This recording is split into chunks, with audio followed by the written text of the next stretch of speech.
Well, just to tell you a little bit about the area in which we live in a little city called California, Maryland. And particularly in our area, we have a heavy Navy community.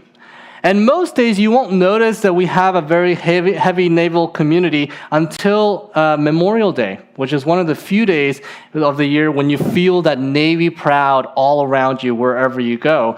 And you might guess it's because people wear their uniforms and all the things, but it's actually not. It's mostly because of this one thing called the Murph Challenge.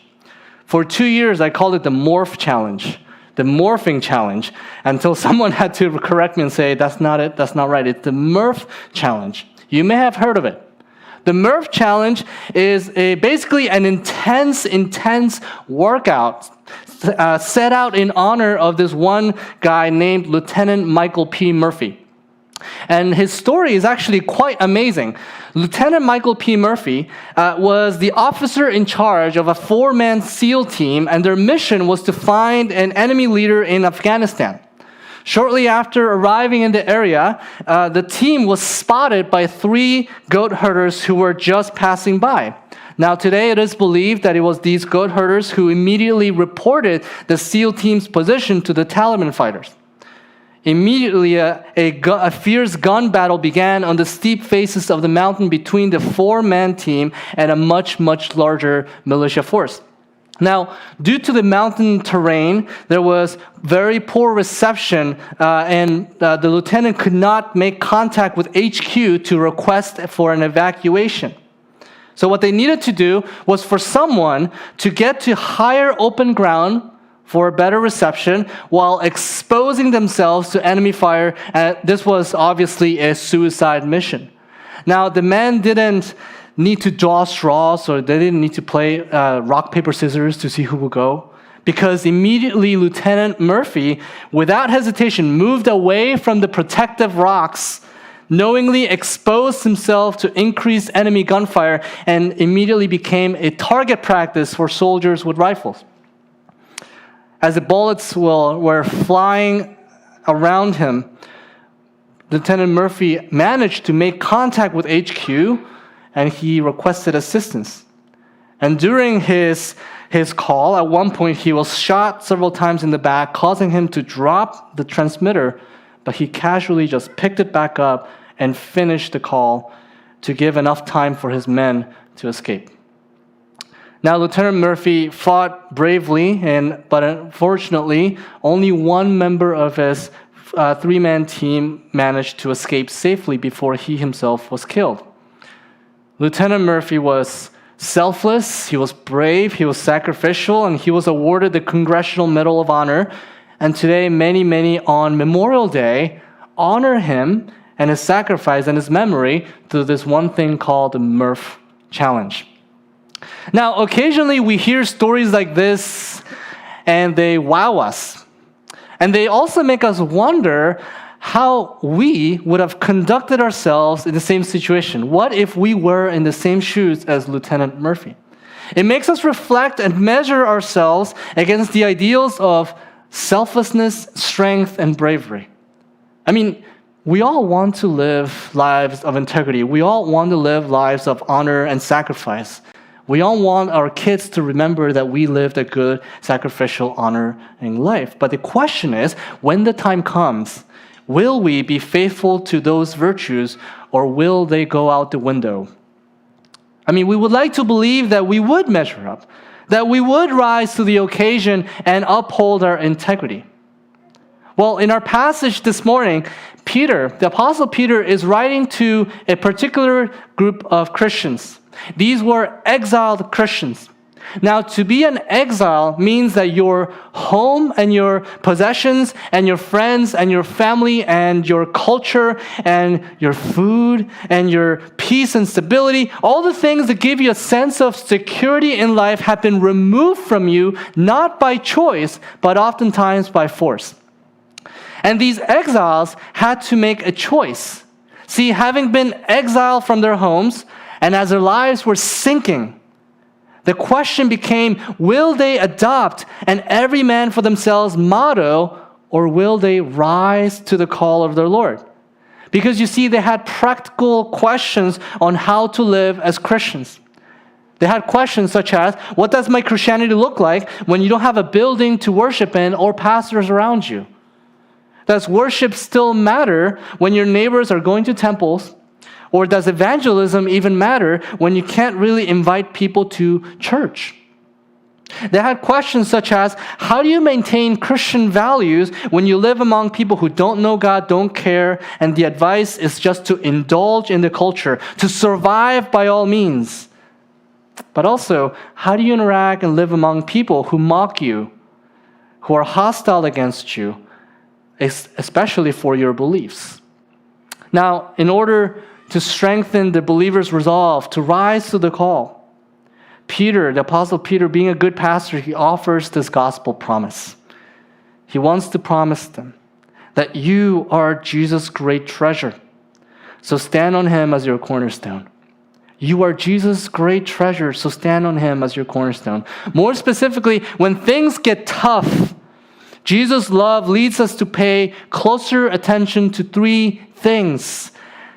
And they're this: church membership, ministry, and a life of mercy. Church membership, ministry, and a life of mercy. So let me unpack these things as we go through our text this morning. So first, church membership. Now, the regions these Christians were being exiled to can be found in verse 1 in the first chapter. It was where we call today as modern-day Turkey. But what you need to know about at the time, modern-day Turkey had little to nothing. It was the boonies. They were moved from most likely the great city of Rome, where Christianity was flourishing, where there were church plants happening, where you could witness pastors like the Apostle Paul and Peter and Pastor Andrew, not your Andrew, but the one that lived 2,000 plus years ago. You could witness these great pastors standing up to the Pharisees and sit under their preaching. I mean, Rome was a city of martyrdom, where Christians would hear stories after stories of people giving their lives for Jesus. If there was ever a place where the presence of God's Spirit was at work, it was Rome. Now, I'm not saying that it was easy to be a Christian in Rome, but I am saying that it was encouraging because the church was there. Your leaders were there. The buildings were there. See, Rome was where the church action was happening. But what happens when you're removed from it all? What happens when the stories, your pastors, your teachers, your buildings, you're removed from it by at least 200 miles away? Well, one natural effect is for Christians' commitment to the church to grow cold. It's easy for church membership to grow cold when the pastors and the buildings and the stories are so far away across the sea, or perhaps maybe in our context today as more and more churches are having live streams, that the church and the pastors are over there. Well, Peter gives us two motivations in verse 4 to pay close attention to church membership. One is theological and the other one is practical. So let's look at verse 4 together. He says this: as you come to him, a living stone rejected by men, but in the sight of God chosen and precious, you yourselves, like living stones, are being built up as a spiritual house. Peter first gives a theological answer by making the point that the church is not a building or super pastors and their staff, but a people coming together. Now, let me explain how Peter is able to say this. In the Old Testament, as many of you may know, the Old Testament, the tabernacle, was a spiritual place, house, where God chose to be in so that he could be in the midst of his people. Now, when Moses led the Israelites out of Egypt, the presence of God moved with the people as they carried the tabernacle throughout their journey. Eventually, the tabernacle was replaced by a temple. Now, the temple was where the people could go to be in the presence of God. And the deeper you went into the center of the building, you were getting closer and closer into God's very own presence. Only one person, the high priest, was allowed to go in to the center of the center room once a year. In the Old Testament, God confined himself to a particular spiritual house with walls and a roof and a ceiling. But this was only temporary because in Isaiah chapter 4, verse 2 to 3, God gives this promise that one day his presence will no longer be confined to a small section of a building, but in people's hearts. In other words, God's spiritual house will not be made of dead stones that can't talk, but living stones who breathe, who talk, and who walk, namely people. Well, what changed? Peter tells us in verse 4 that when Jesus was rejected by men. Now, what he means is that he was crucified, and he paid the penalty for our sins once and for all, and by doing so, he makes our hearts home for his Spirit to dwell in. So that the church is built by the testimonies and the prayers and the singings and the confessions of faith of the people of God, and thus God's dwelling place is not made of dead stones anymore, but by the flesh and bones of his saints. Now, at the very least, this means this, that if you're a Christian who's able to worship with the people of God in person, your presence and your membership matters. See, a stone on its own is not a house. Likewise, a believer in isolation is not the church. Now, I do recognize that before and since COVID, in-person attendance has been difficult for some, especially if you have health concerns. And the church grieves with and for you.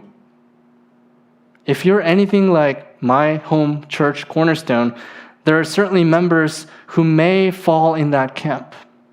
And if you're listening, knowing that one of your core values as a Cornerstone church is community fostering, I'm certain that your church misses you and they pray for the day when you'll get to worship together. But otherwise, brothers and sisters, your membership and your participation matters because that's how God intends to build his church. Will you rise to the occasion? But secondly, Peter offers a practical reason for church membership, and that is that change and growth happen in membership to community. See, notice that this spiritual house is made of living stones. Now, the picture we get is not one where stones are spaced out, but they are pressed closely below and side to side. They're joined to one another. One Bible commentator explained it like this. He said, the imagery of the living stones being built into a single unit implies the significance and purpose of individual Christians cannot be realized apart from community with other believers. In simple, Christians who desire to be more like Jesus need people outside of themselves and your families. Let me explain like this. There's this movie that came out in the 80s called Top Gun. Maybe some of you watched it recently in preparation for the sequel. And if you haven't watched it, I'm about to ruin the movie for you, but I don't feel as bad because it's been out for like 20 years. But Top Gun, it follows the story of Maverick, a young, daring Navy pilot who's out to prove that he's the best pilot in his class. Now, his ego happens to irritate another pilot in his class called Iceman. Now, Maverick and Iceman are complete opposites. Maverick is a loose cannon who feels the need for speed, and Iceman is by the book.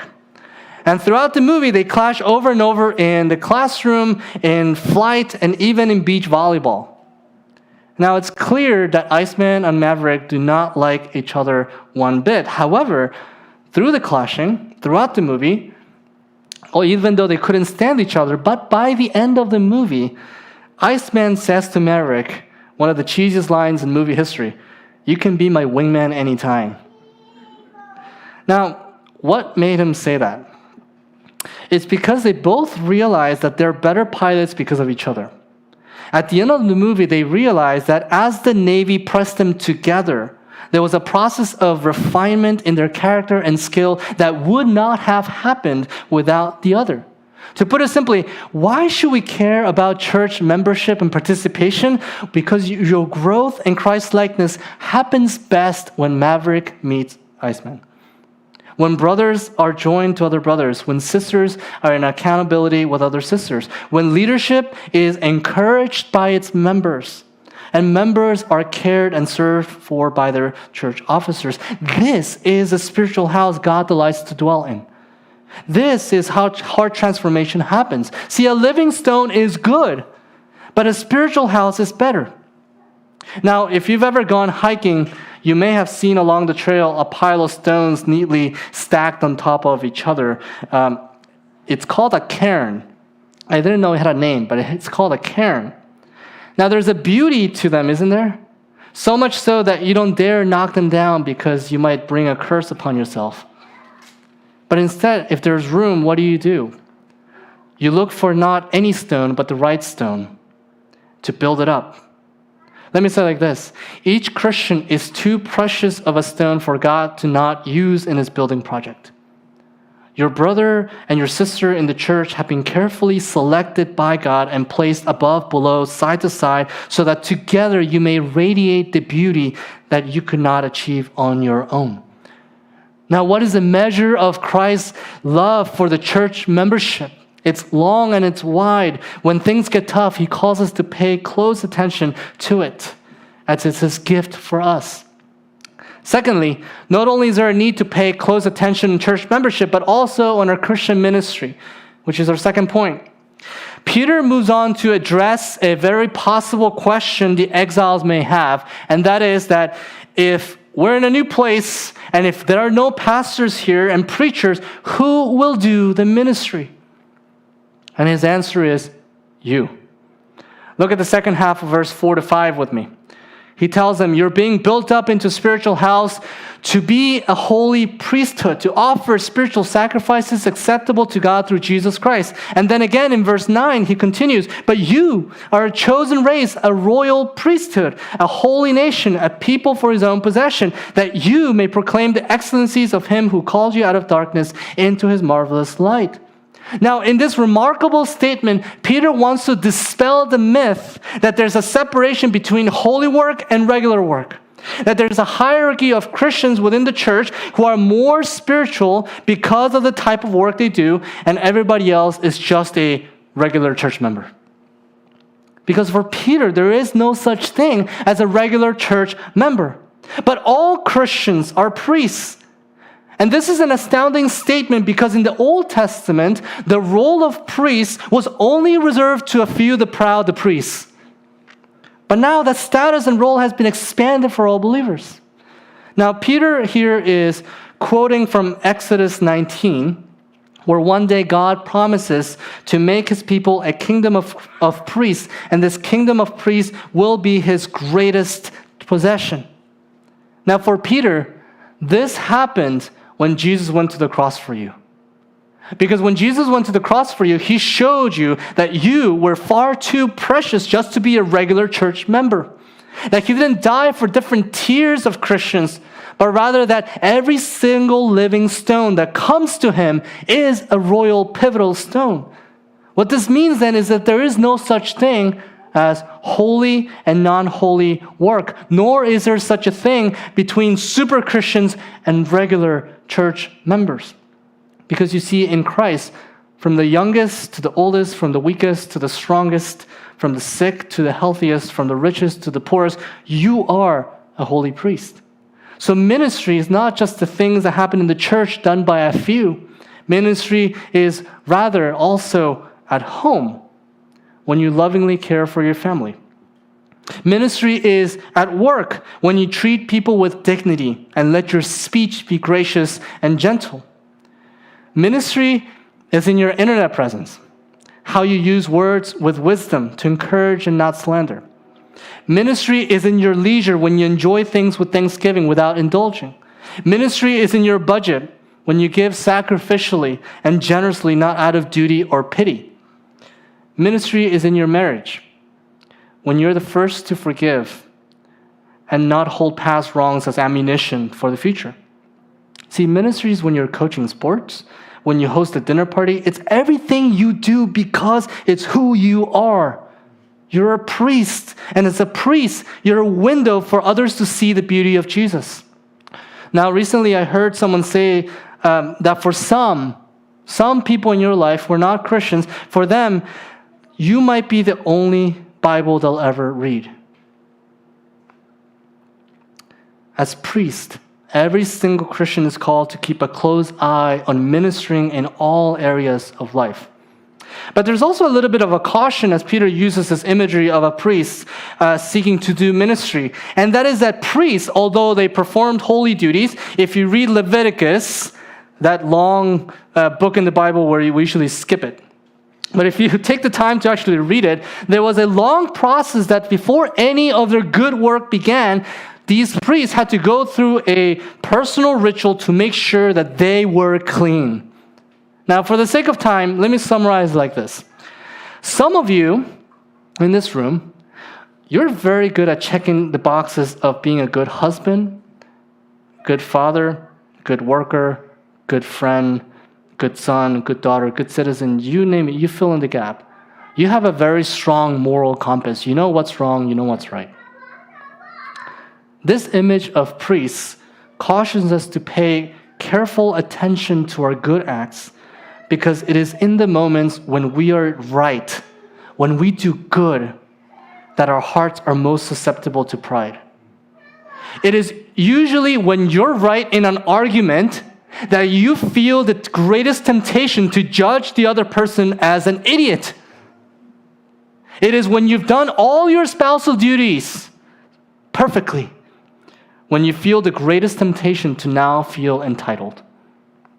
It is when you've just worked diligently throughout the week when you now feel the temptation to be stingy with your money and your time. Like Icarus flying too close to the sun only to get burned, as priests, Peter reminds us to keep a close watch over our motives in ministry and in our lives to make sure that we repent not just for the bad things that we do, but even for the good things that we do for ourselves.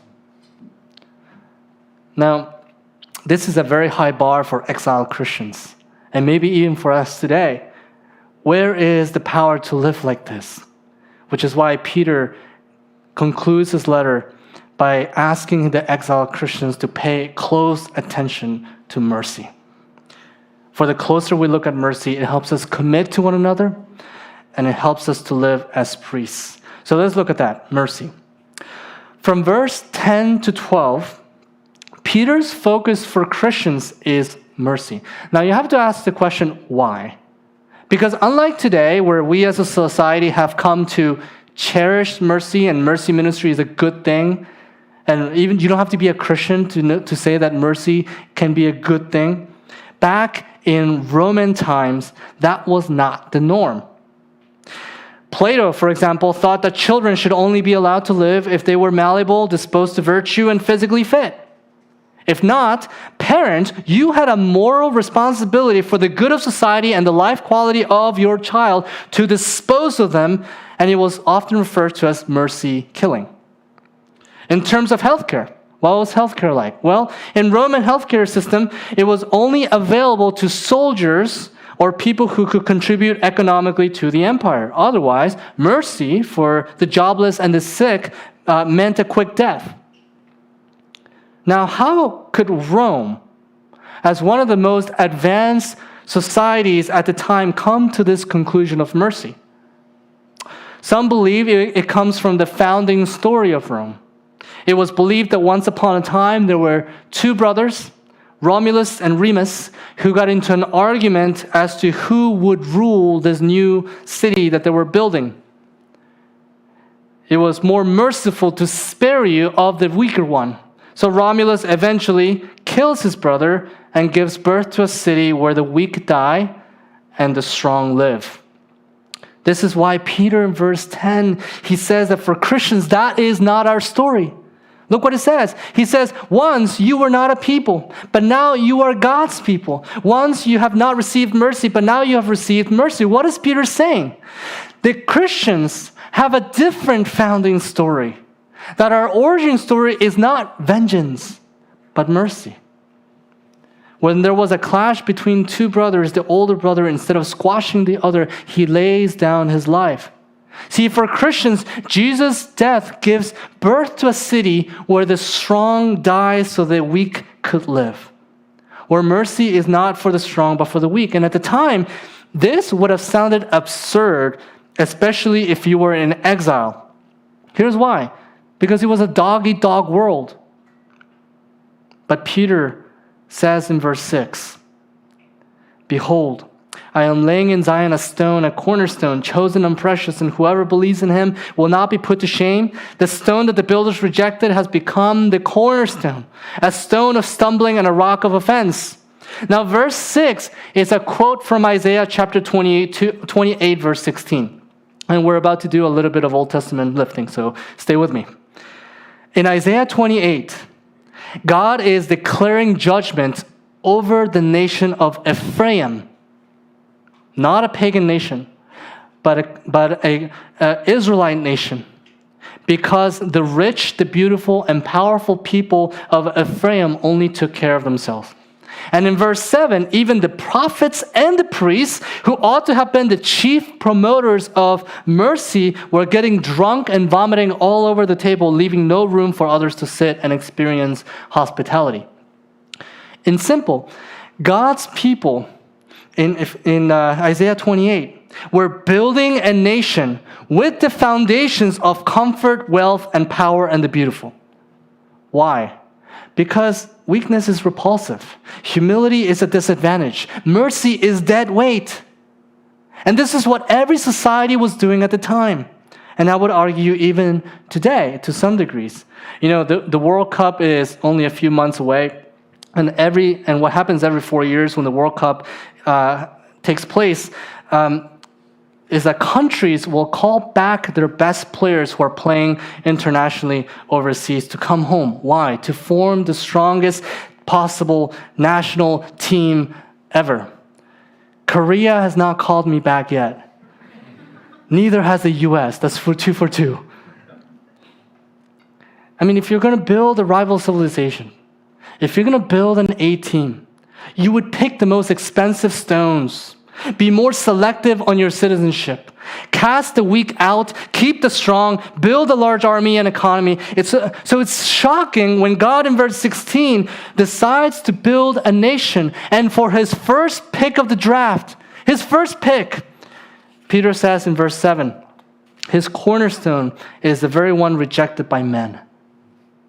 Now, how is Jesus rejected by men? Well, Jesus was born in a manger, not a palace. His father was a carpenter. He was not a government official or a king. His mother was the gossip of town. Jesus' followers were not educated men. They were fishermen. In the eyes of the world, Jesus was the last pick, but in the eyes of God, he was the precious cornerstone. Because when Jesus' life becomes the cornerstone of the people of a nation, mercy becomes the national anthem. It becomes what people sing about. You see, God picks a cornerstone that's not afraid to welcome the sick, the weak, and the sinner. He picks a cornerstone that brings offense to the self-righteous and the strong and a stumbling block to the proud. And through this cornerstone, when people stand on it, God builds a nation where mercy reigns. We know this is not theoretical, because in the next 200 years after this letter was written, a new wave of hospitals created by Christians began emerging throughout Rome and Asia Minor. David Bentley Hart, a religion and philosopher scholar, he lists a few of the examples for us. He says, Saint Ephraim the Syrian, when the city of Edessa was ravaged by plague, established hospitals open to all who were afflicted. Basil the Great founded a hospital in Cappadocia with a ward set aside for the care of lepers, whom he did not disdain to nurse with his own hands. Saint Benedict of Nursia opened a free infirmary in Monte Cassino and made care of the sick a paramount duty of his monks. In Rome, the Christian noblewoman and scholar Saint Fabiola established the first public hospital in Western Europe, and despite her wealth and position, often ventured out in the streets personally to seek out those who needed care. St. John Chrysostom, while Patriarch of Constantinople, used his influence to fund several such institutions in the city, and the list goes on and on and on, and I'll spare you of those. Over time, it was Christians who changed the definition of mercy. It was the Christian story, Jesus as the cornerstone, which gave rise to our fundamental value that mercy for the weak and the least in society is a beautiful thing to do. And I dare say that for you, as a church, how would you know that in the long run that cornerstone is Jesus? when mercy flows from its members who are committed to each other. Now, as many of you know, July 4th is Independence Day, and some would say that the essence of being an American is to value and fight for freedom. The national anthem makes that clear. But for the Christian, more than freedom, our national anthem is mercy and grace. We know how to value and fight for mercy. Now, when you hear the word mercy, some of you think of mercy ministry, donating this, helping out the community, and those are good things. That's a good definition of mercy. But when mercy becomes your origin story, your cornerstone, it also begins trickling into your daily life. If you're married, there will be moments when your spouse will have done you wrong. If your origin story is one of vengeance, you'll beat them over the head with guilt. But if it's mercy, you'll beat them first to offering forgiveness. If you have a boss at work, there will be moments when you'll feel disrespected and unappreciated by them. If your origin story is one of getting ahead in life and success, you'll jump at the next chance to shame them and then criticize them among other people. But if it's mercy, next time your coworkers are complaining, you'll use it to defend them. If your origin story is one of results and productivity and getting ahead of life, next time you feel people in your life who have made a mistake or they're just slowing you down, you'll be quick to point the finger and cut them out. But if it's mercy, you'll be more willing to put your arms around them, encourage them, and be willing to work with them at a slower pace.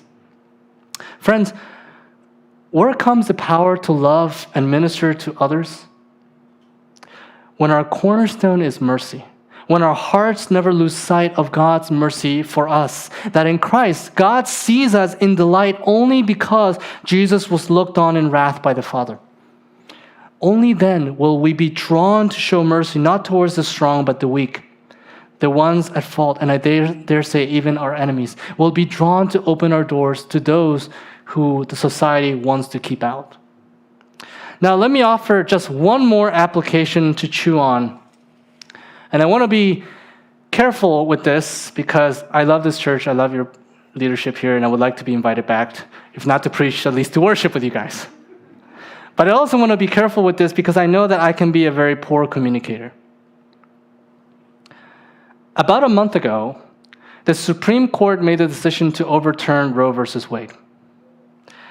And as Christians in America, we find a lot of encouragement over this ruling.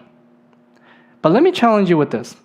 The second half of verse 12 Peter reminds us that saving a physical life is not the ultimate goal of mercy ministry.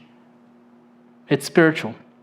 This means that the work is still ongoing, that we're called to extend mercy on pro-choice people as they grieve this decision and not rub it all over their face.